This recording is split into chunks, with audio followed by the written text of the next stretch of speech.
ঈদের পরে টানা কয়েকদিন বৃষ্টি, আজকে প্রথম বেরোইতে পারছি চা বাগানের দিকে। বৃষ্টির কারণে চা বাগানগুলো একদম সবুজ, অন্য কোনো রং চোখে পড়তেছে না। চা বাগানের ভিতরে মেঠো পথ, আবহাওয়াটাও অসাধারণ, ফিলটাই অন্যরকম। এর চেয়ে দারুণ ফিল বাংলাদেশের কোনো জায়গায় থেকে প্রকৃতির কাছ থেকে পাওয়া কঠিন।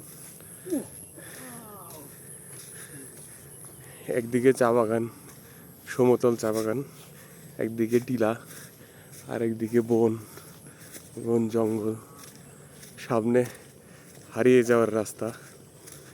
অসাধারণ।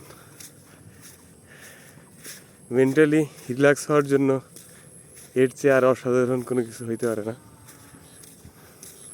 যতক্ষণ টায়ার্ড না হই ততক্ষণ হাঁটবো। আমার সাথে আছে বশির এবং শান শকত, এক্সিকিউটিভ ইঞ্জিনিয়ার। এটা বলতে হবে, এটা না বললে ওনাকে যে আমরা লেভেল সেটা বোঝা যাবে না। ষষ্ঠ গ্রেড, এক্সিকিউটিভ ইঞ্জিনিয়ার ষষ্ঠ গ্রেড। তাছাড়া ওনাকে উপরে উঠানো যায় না কোনোভাবেই।